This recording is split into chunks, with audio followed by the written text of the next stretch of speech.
Hi everyone, it is always a delight to be here at the Spilly Show. But today is even more special because we have the amazing EDK.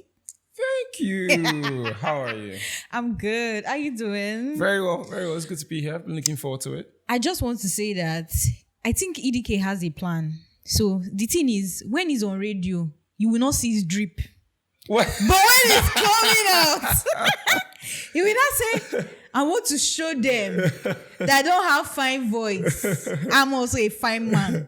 See him. I'll take it. Thank you. I mean, this is how I literally went to work. This is how I go to work. So on camera, I'm going to shamelessly say, when you're leaving, leave the trouser. Just the trouser. But that means I will work. I go arrange arrange the leaving. Let's not go into the details. Is it your waist size? Wait, arrange the leaving. Don't worry. My waist is somewhere, but it do usually change to fit. Yes. Okay. Yeah. No, you think you want this drip? You think you want to drip alone? It's not possible. Fair enough. Yeah. Fair enough. EDK is that guy on the radio that when you hear his voice, you just want to sleep. EDK, Alpha. What do you mean? I wake people up. What do you mean? No. When I say sleep, like it's very relaxing. It is. Yeah. I've been getting that a lot actually. So I didn't lie. Yeah. So even though you wake us up, you see. Fair enough. So somebody said that I've become a little more relaxed in my presentations. So when I was a tad younger, I mean, I still have the energy, I guess, but it's more, I guess Nigeria will just make it calmer. You've entered your Subway season. Exactly. I think that's it. The Subway era. Powered by God, not by money. Yeah. It's getting there. Subway era. So tell us, starting out and now, what are some of the things that you wish you knew then that you know now? Wow. That's a very tough question. I'll tell you why. let me know. Tell them, but let's go. I mean, I wish I had been told a lot earlier how to, and this is very honest take, how to diversify. Okay. Especially your earning streams, right? At the time I got into radio, being on radio was, I reckon it was still a big deal. Okay. I think radio presenters were proper sought after personalities. I'm not saying that they aren't anymore, but I don't think it's as at the levels. I think now we have content creators who are more in your faces. They are more on the things that people consume. So they're on demand on people's phones. So people are going to see them. Radio, you have to be a bit more deliberate. Yes, you're in a car, cool. Yes, if you're on your phone, are you really going to stream a radio station's website? Radio has to be doing something like pushing their content up on social media. You have to be doing something, pushing yourself on social media to get to many eyeballs as well. So, I mean, I wish I knew a lot earlier, because I did a little experiment and the way it took off, I was a bit shocked. But I mean, now when they break your money. So actually, who first buy moto, buy old model? Precisely. So now that I'm on it, but I think that's really the only thing I can pick out. A lot of the lessons I've learned, I've been very grateful to learn them at the right times, right? I've been very fortunate to work with very awesome people. I have great mentors. It's not something you find easily in the broadcast space. People who are willing to share their knowledge and just guide you and let you learn and even be better, probably better than they are. Very rare, So to be able to have access to some really interesting people and learn good things has been great. Awesome. Has there been any event that has happened during your career and made your jaw drop like? Just tell us one. Yes, I mean, I think it's tricky to say because I don't work in news, right? Okay. So it's not like I'm on the radio and a piece of news breaks and I'm like, oh my goodness, that's happened. But I mean, a number of things have shocked me, even when talking about them. I mean, the day after NSARS, for example, I was shocked how that ended. The energy that we had, I'd even gone out to protest. Then the morning of October 21st, I was like, really? That's how this is going to wrap up? That was a bit, that had me shook for a bit. I think I only did one link that whole show. I couldn't do the whole show. I was just too shook on a personal level.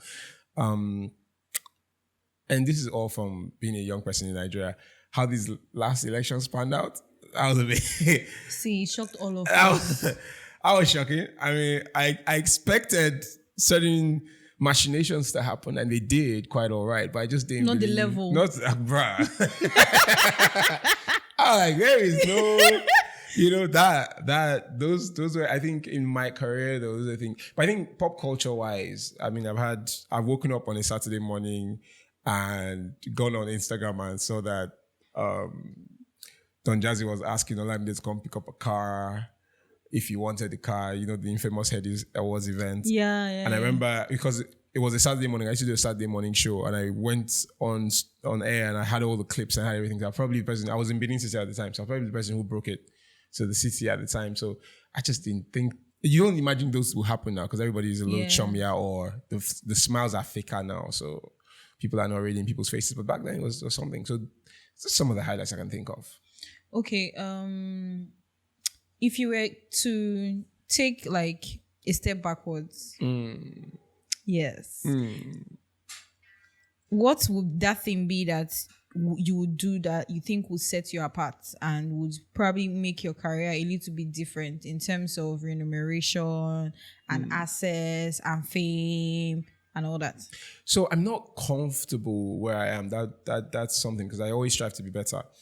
But I'm honestly going to tell you that I'm very proud of all the decisions I've made so far. I'm proud of the opportunities that I've been offered, that I've taken. I've not turned down an opportunity and went back, I should have taken that. No. I think things happen in the course of my life where I'm looking at the timing and looking at the lessons, and I'm very happy with them. So I don't think I could go back in time and say, if I had done X, Y, Z, perhaps things would turn out differently. I'm a big believer in letting time happen. In as much as, obviously you're going to put your effort in, you're going to work, you're going to learn, you're going to evolve, innovate, and so on.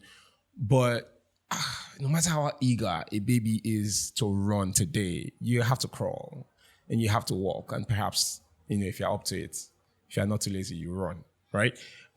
So I feel like my career has been in stages, and I've been very happy with my growth throughout. I'm at a particular stage where I'm able to combine a bunch of things now. And sometimes I think, oh, wow, there was a time in my life where I would never think to even do some of these things. So to be able to do them now and have the access to people who want me to do these things, I think that's great. I just feel like it's all in its time, Makes a lot of sense. So Abuja is not known to be like a very fan. Do I say artist friendly or very expressive when they meet their fave? Yeah. Has there been a time that somebody shocked you? So I think it's changing. Okay. I think it's changing because the people I primarily broadcast to are young people. And that's not to say that, slightly older people don't listen. And I say older, I don't mean like 60, 70. Although I had a listener, a regular listener one time. He was a retiree, he's a pensioner. And he just, obviously at home now, his kids are, that's how all he listened to was the show. Obviously a lot of kids in secondary school, uni, fresh out of uni, people who are just young people working, millennials, Gen Zs, they catch the show. So I think that generation of people in Abuja that are just like, I don't care if you are the band, if you are XYZ, I go waka past you. I think those people that have been phased out, to be honest. It feels like that to me. Everywhere I go and people that recognize me, they're very appreciative of the work that I do.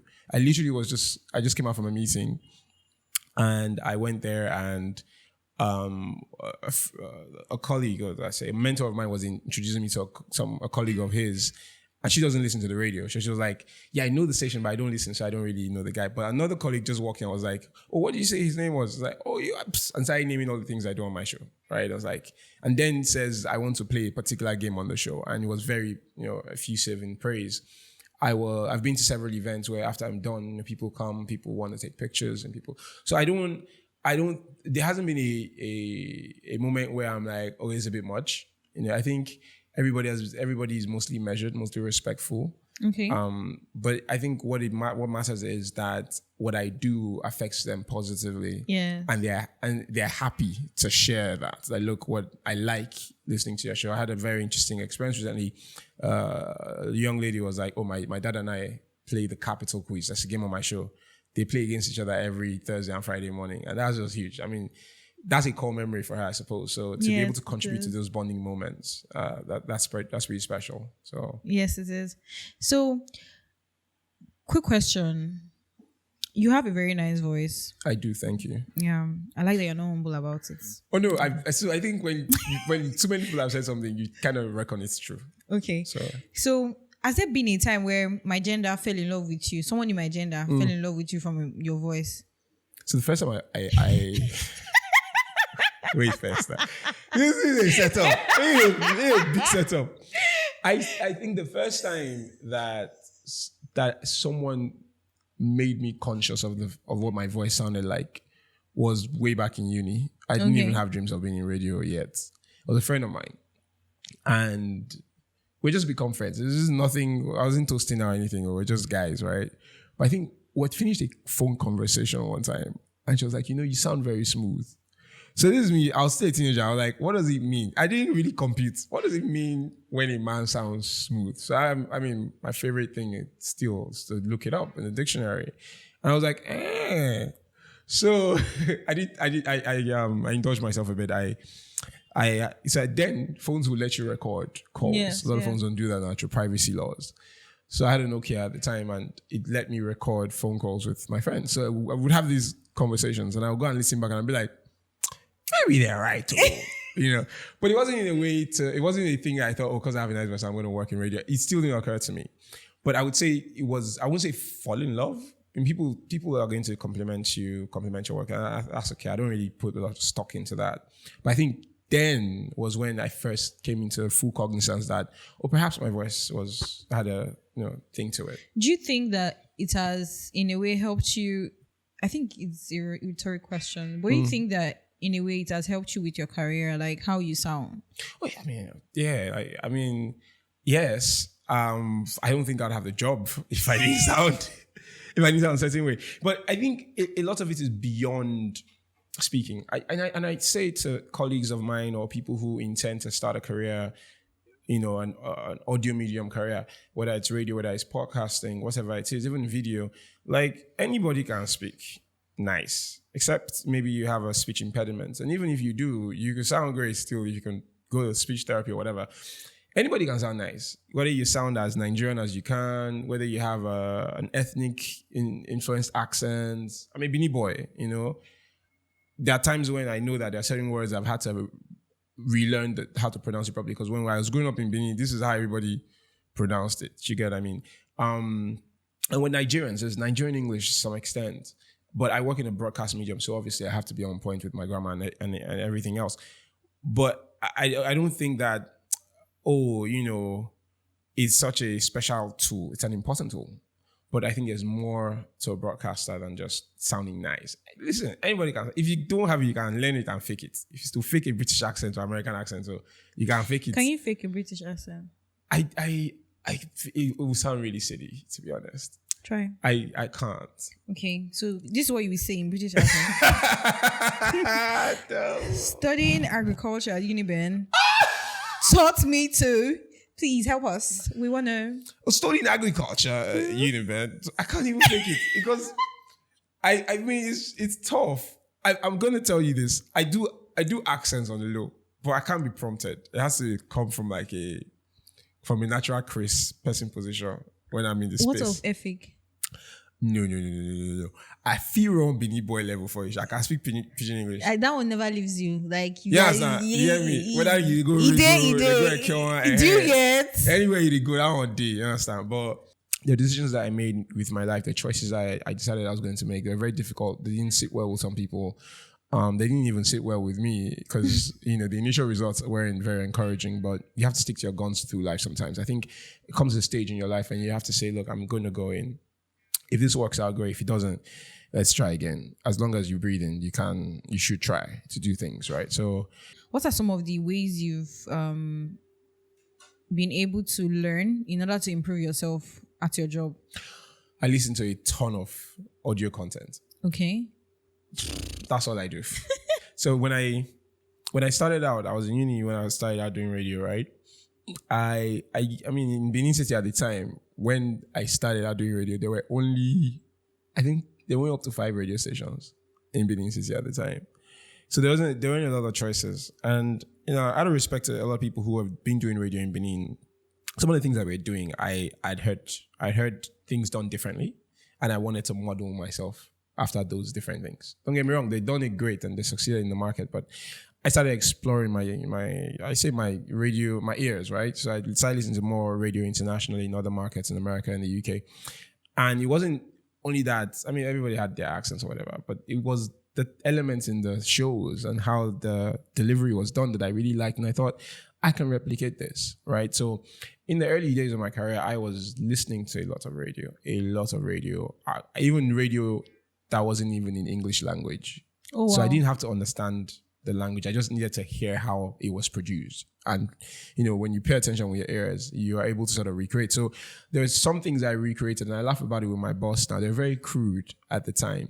But it was the fact that you had heard something really good and you wanted to replicate it in your local market. I didn't, at the time, appreciate that, these people must have used a certain kind of specific equipment. They must have used when presenters are doing certain things on their shows. I'm not appreciating that they have like maybe 6 producers are actually feeding them these things. I'm trying to do everything by my own self, right?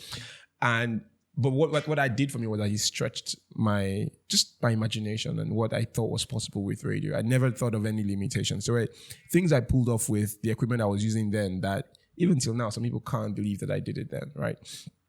So it's just a lot of, if you want to be better at something, you have to obviously find the best models and learn from them. So that's a lot of what I did in the early days. Again, like I mentioned, I've been very fortunate rather to have great mentors. Yeah. So I'm really asking questions. I'm sharing my things. Check this out. What do you think? I'm getting feedback, positive. A lot of it was positive. Even when I got criticism, I took it in stride and just got better at it. It got to a point one time, I had a boss and he was like, I listen to all the presenters on the station and I'm listening so that they don't mess up and so that I can critique them. But when you're on air, I can just actually enjoy radio. That's Do you get what I mean? So it wasn't as if I wasn't going to mess up. It was just, I approached it from like, I really am enjoying myself and I'm learning and I'm loving it. And it translated to my presentation. And even when I've moved on to do podcasting now, in addition to what I do on radio, I'm listening to a ton of podcasts. I'm driving, I'm listening to something. Anything most of the content I consume is via audio. So it hasn't left me. So I guess that's how I've been better, learning. Do a lot of reading too. But it's just like I feel the best authors are obviously voracious readers. I believe that the best radio presenters should listen to a lot of radio. And if you check it, they are big fans of the medium. They love listening. I think I'm first a listener before I'm a presenter. True. And that really affects how I produce my show because, I say that the listeners are really the stars of my show. Exactly. I'm not keen on getting special guests and big name celebrities to come on the show to give it a bit of body. I'm looking at it from P that when I must get those people, and they do come on, right? It's almost like somebody's knocking on a little community that we've created. Like it's our house, the listeners and I, right? It's like, so they have to be really special to be let in. They have to be cool. They have to be hip with it. And that's the only way they get in. So I just don't let people come on the show or, but essentially that's what I've been able to do. Awesome. Has there been a time where, if you're friends with singers, let's say you go out with them and then somebody will be like, oh my God, they sing for me. Wow. Yeah. So has there been a time where you go for an event and then impromptu, they'll be like, EDK is here now, let him do the MC work? Oh no, that's never happened. You must book me. You must get invoice. Your friends are very... Yeah. So no, okay, I guess, and I always reject it. I'll tell you why. So if you invite me to a party or a thing, you don't give me any heads up. You're there and you're like, we need this thing to be organized. EDK, run them now. There are two things that happen. I will tell you, my favorite excuse to give is I came here to enjoy myself. I came here as an invited guest. I didn't come here to work because hosting is work. It is. That's one. It's an excuse because I can actually run it. Two, the other reason is because I'm actually a shy person, right? So I've come into a space where sometimes it's a really intimate space or not. And I'm trying to get to know people as well, but not with a clutch of being a known person. I'm trying to get to know people as just a person. People, yeah. Right? And then when you go up on and you're the center of attention, I genuinely don't like being the center of attention. So the only way I feel I'm comfortable doing it is when I'm being paid to do this. You get what I mean? I'm not the guy who sees a gathering and wants to immediately, command attention. You know, I mean, inadvertently it happens, but it's not it's not an instant of mind. So it's not like, so my friends know this. They know that if you want me to host a thing for you, even if it's not paid, and I've done this for my friends, give me a heads up. So I plan. So I know in my head that I'm coming to enjoy this thing, but you're going to need me to handle mic for a few, 1 or 2. No one will do it. But don't ambush me. If you ambush me, the answer is always a no. There's never been an exception. Noted. Yeah. And this includes my family. Because my family has tried it. Swear to God, they tried it. Instead, I paid a friend to come and do the MC work. I said, don't worry, I will pay out of my pocket. I will not do it. But in terms of fame brings a crazy level of attention. I reckon that with my path and how hard I'm working, it will be an inevitable byproduct of my work, but it's not something that I actively seek. Do you know what I mean? Like I don't want to be unknown. You know, I want to be known for doing really good work. You know, and if fame then comes as a result, we'll find ways to manage it. But it's not something that I actively want, to be honest. Okay, what's that one song that you really love? Right now? Yeah, but you wouldn't admit on air. Because on air I say that I love a lot of songs. You know, now I can admit on air because we're playing it. Okay, what's the song? If I can't admit it on air because we don't play a particular song. When God, please. When first off, I just want to say I love putting in this kind of position. Oh my goodness.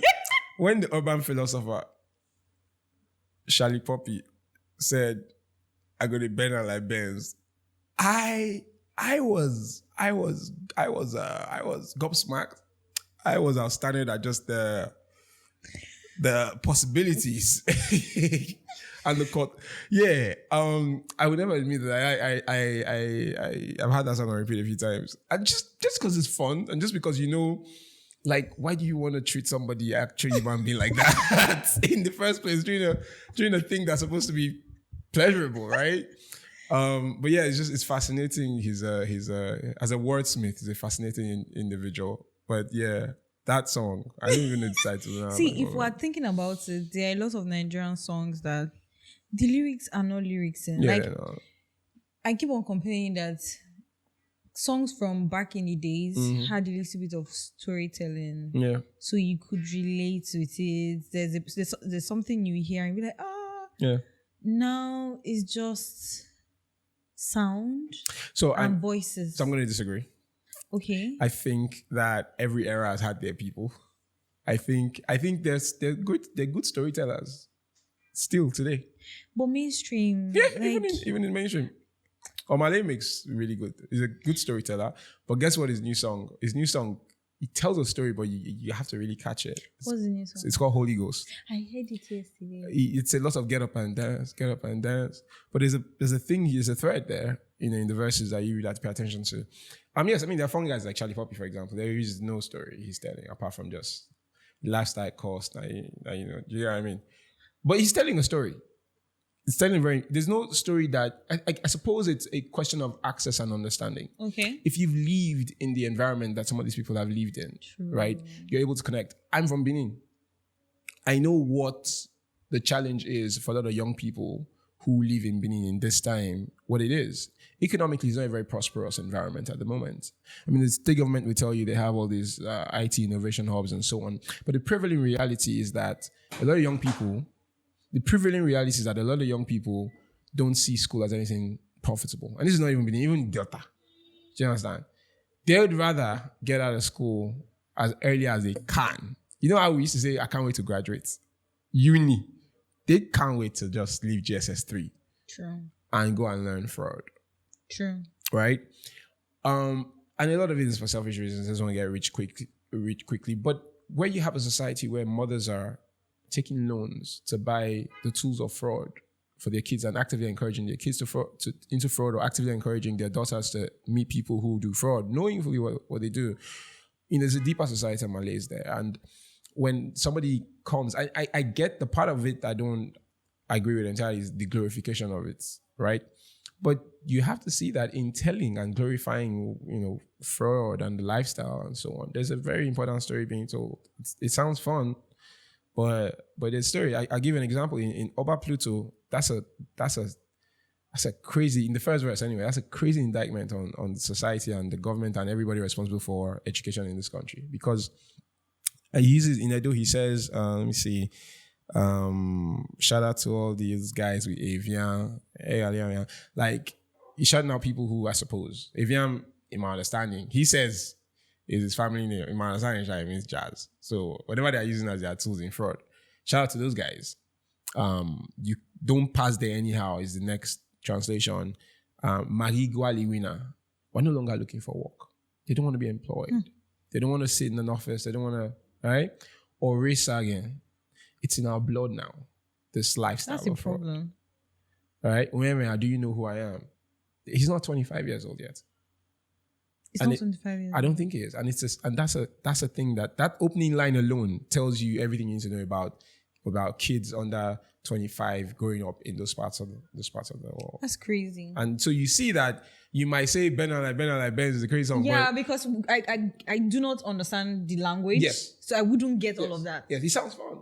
I mean, he's a great sample that he uses, but every time the song plays in Oba Pluto especially, I think that's one of his best songs. It's a very, very, very deep story. For you to admit that the thing that we're doing now that gives us easy money, and I can't believe it's easy for them anyway, but it's in the blood now. It's in the bloodstream, is what he says. Orisa again, it's in the blood. Magi Gwali winner. So nobody is aspiring to work or to over the years be leave. My father worked for 33 years for the government. I don't think there's anybody. Even younger people who want to do legit work are not looking at that, right? And that's so. You imagine people who have access to do fraud and so on. So to your question about, they are telling stories. They are telling stories. It's easy to dismiss these things as just a lot of fun beats that people can dance in the club. But hey, man, I believe personally that a lot of them are telling stories. Yes, there are songs about booty and objectifying women and they're sexist and misogynistic. That's not how do you say? That's not it's not only us that have done it. The people before us, they're on Cisco did tongue song. Do you get what I mean? Take for instance that song now. A guy is in Edo State and he's having it tough, and then he hears a song like that. Yeah. Just let's do this. Yes. How can we I'm not in broadcast. How can you in broadcast? What is this? You're a podcaster now. This is also a medium that reaches everybody. Please. You have a responsibility like I do. Now, me and you, Rona. You and I are in this. Okay. How can you now, as a broadcaster, help cushion the effect of all of this? At the same time, not trying to impose your moral standards, because that's what it is on people. Okay. As a broadcaster, I have 3 duties, 3 primary duties. Okay. Inform, educate, and entertain. Right? 3 basic things. Obviously, there are branches and so on, right? In my format of radio has gotten so, just the world of broadcasting has gotten so intense with digitization, right? That there is not one person in charge of everything, right?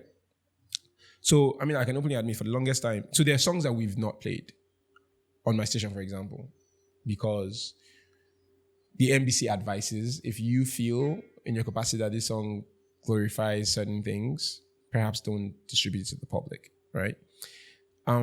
So yeah, there are things that broadcasters can do, vet music, vet conversations, have more positive and enlightening conversations about certain things in society and shape people's opinions on things. That's basically what we do all the time. However, it's not only our job. You understand? That's the one way I want to say. That it's not only our work. This work is for everybody. For people's mothers and fathers. Do you get what I mean? People's parents need to step up. We have a national orientation agency in this country. Let's not talk about it. Do you get what I mean? They need to step up, right? Because we're in a society, we live in a time, this is a very scary time where as a society, we can't hold people accountable. Like if you hear somebody, back in the day, if somebody in your street is known is ostracized. Now they're celebrated. You understand? that's not solely down to the broadcaster. You too. Check your moral standard. Just, and you know the thing where they say men are like the biggest fanboys of other rich men. Let's all fix up. True, Do you get what I true, mean? true, If you see say your guy don't blow, they run him. Maybe you are legit. You say your guy don't blow, they run him. All of a sudden, check him now. Check how you run this thing. If you tell you say the lifestyle cost, now you know.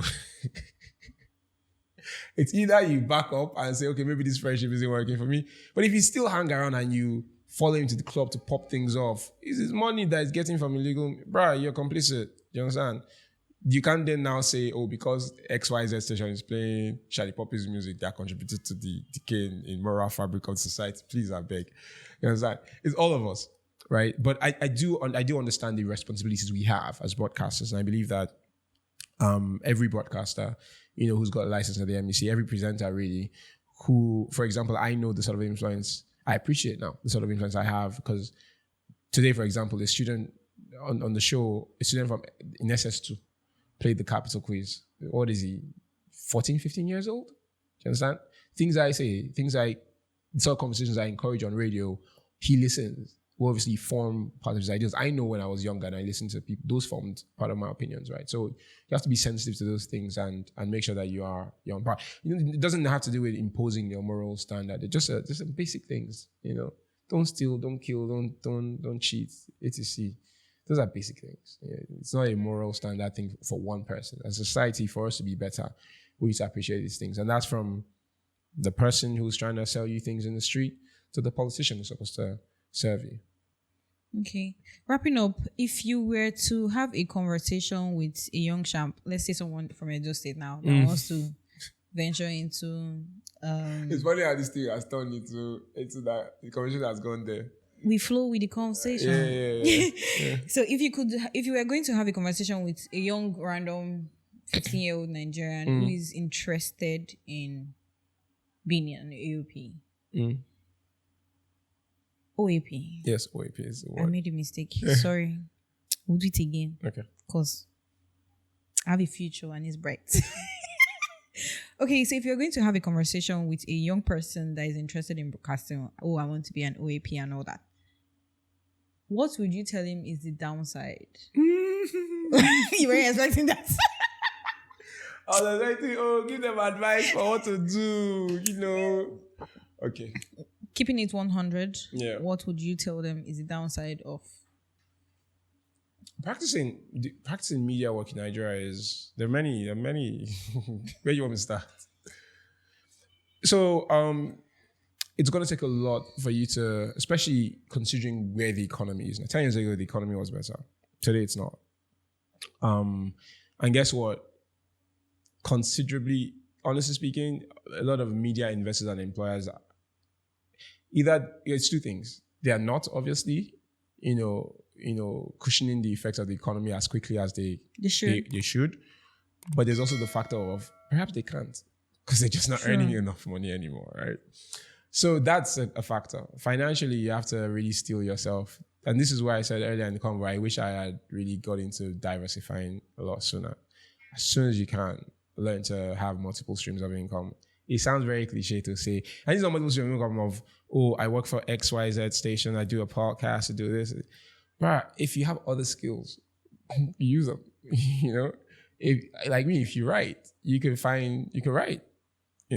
Find means of places to write copies for ads. That's a great way to make money. You have a voice, you use it on the radio every day. Do you have a voice for voiceovers? Do that. Diversify as quickly as you can. It's also a very dangerous profession. Being an on-air personality is glamorized, especially because people look at it in terms of like the context of you're working in entertainment radio or in entertainment television.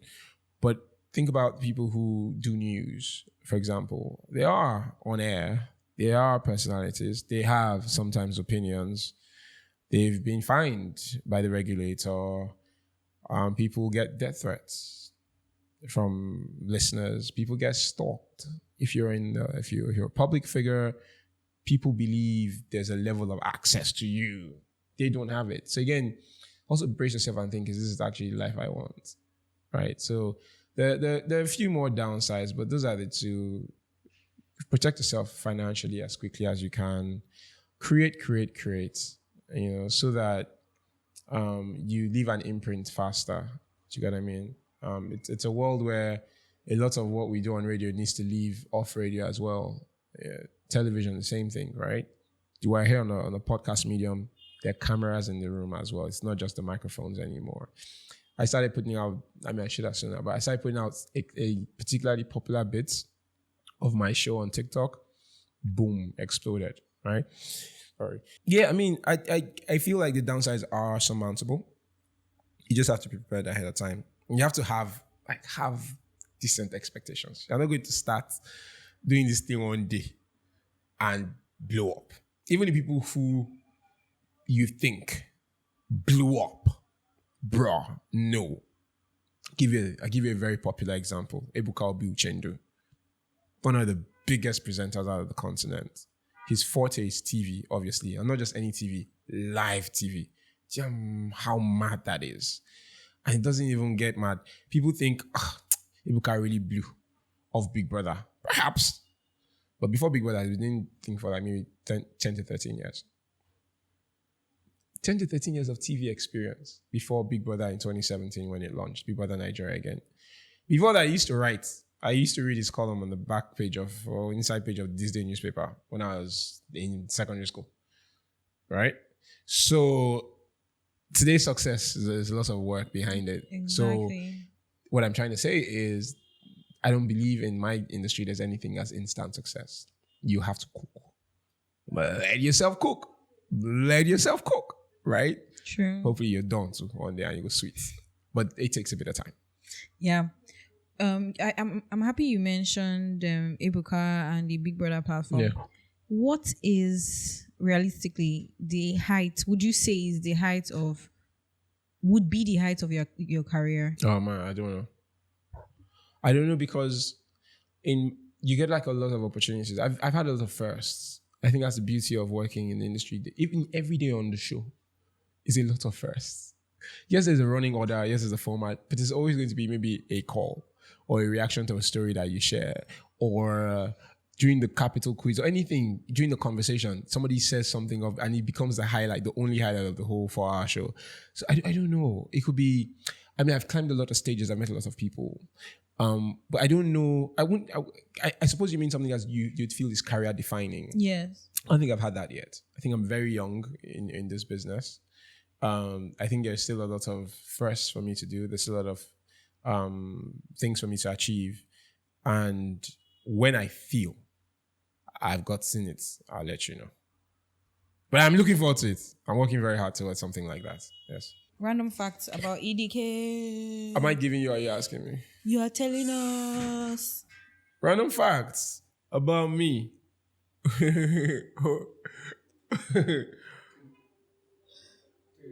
Three random facts about me. I don't know that they're random. I say this one for shock value when I go for like games and stuff. Random fact, I have been featured in I remember an adult movie. That's a random fact. I have been featured in a porno. And I feel like I need to clarify. That's why you always say it. Like, you say it to us and we go, then we'll be like, oh. I need to clarify. What happened was one random morning, an OG of mine, he's married, so I don't know what he was doing on such a website. But he sent me a video on Instagram and he was like, and I was like, I was very weirded out. Why is this guy sending me porn? And I was like, maybe there's something he wants me. He was like, watch it. Because I was like, Baba, are you sure it's me? You meant to, maybe he's saying to maybe his wife, or I don't know. You understand? I don't know why you said porn to your wife, but okay. People do their things. But yeah, I was like, it was not like, no, with volume. I'm like, with volume. And then, this thing is happening. There's this performer is doing what she's performing, and my voice is on the radio. So she's doing it in a car. And my voice is on the radio. So I got featured in a You weren't a player. I was not. Thank you for clarifying. Thank you. But this thing that you say about my voice, I don't know, maybe.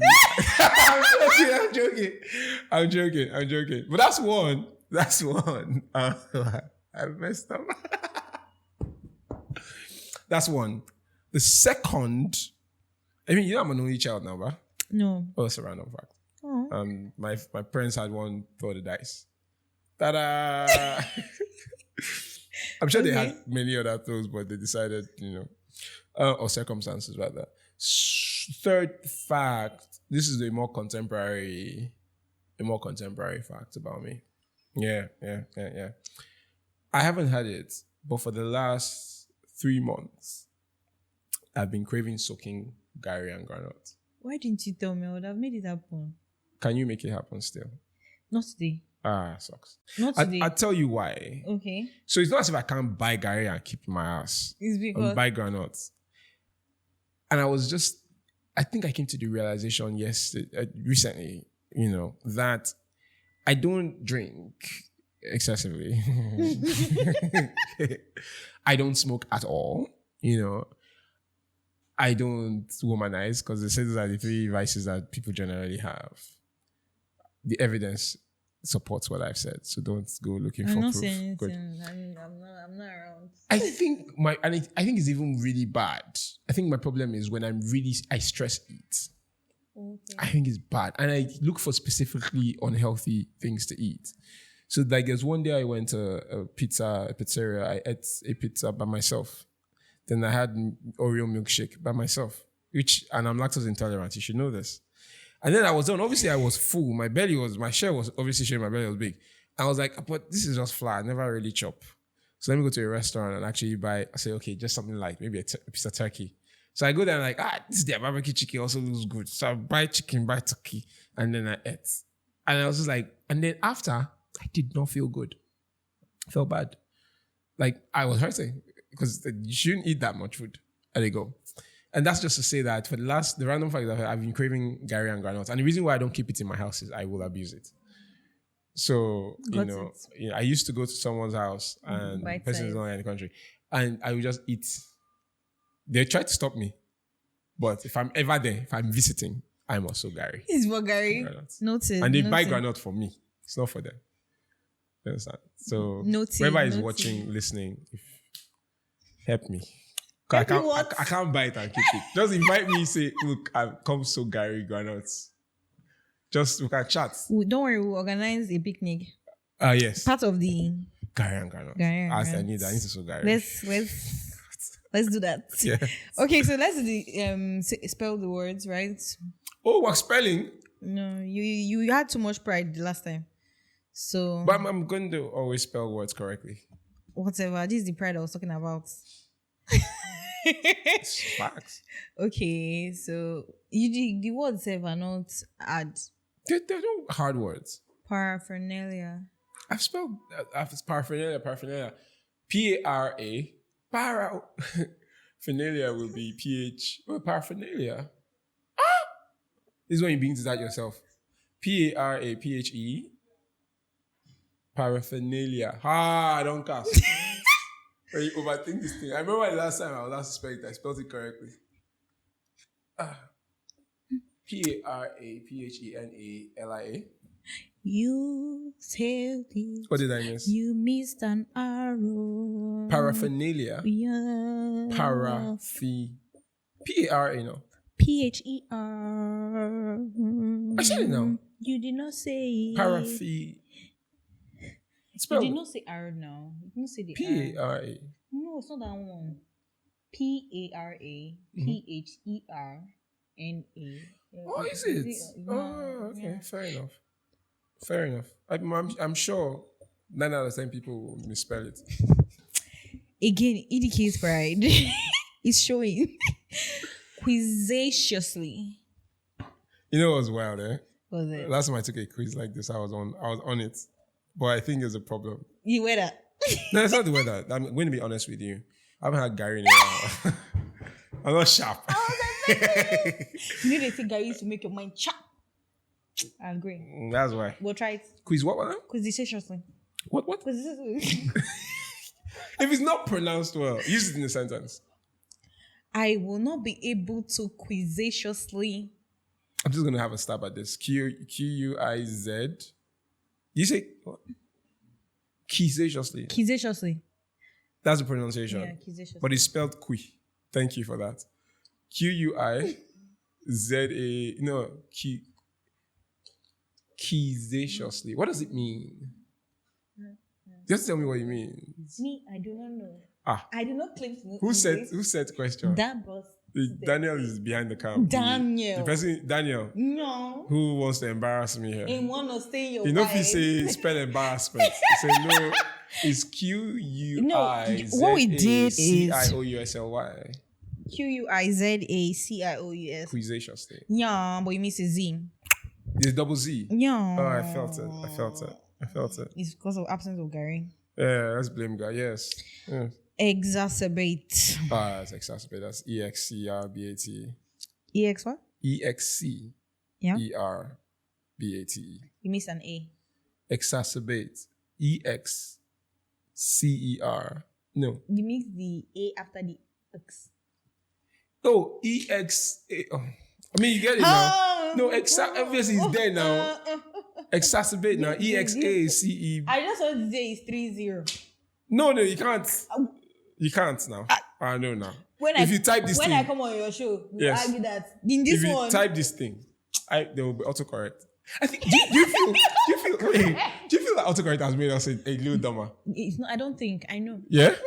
Because now I No can't. effort. I can't be You like to you. get- Like I know what I want to spell. I write like the first maybe. Yeah, I and wait write for it to rubbish, pop up. And then like if there are no options, I'll be like, "Are you mad? Why are you a smartphone? Can you fix up? Why am I? Do you know how much I bought you for? Do you know what I mean? So yes, that's three for three for me. I got all three. Is that you lie? No, What you do lie a lot. No. Ladies and There's gentlemen, another one. There's evidence, but he's lying a lot. No, come off it. Xylophone. XYLOPHONE. We gave it to you because you have failed everything. So 1/4. No, because if I fail this one, We'll send the clip to daddy. nah, no, don't do that. Let me tell you, the many things my father is proud of.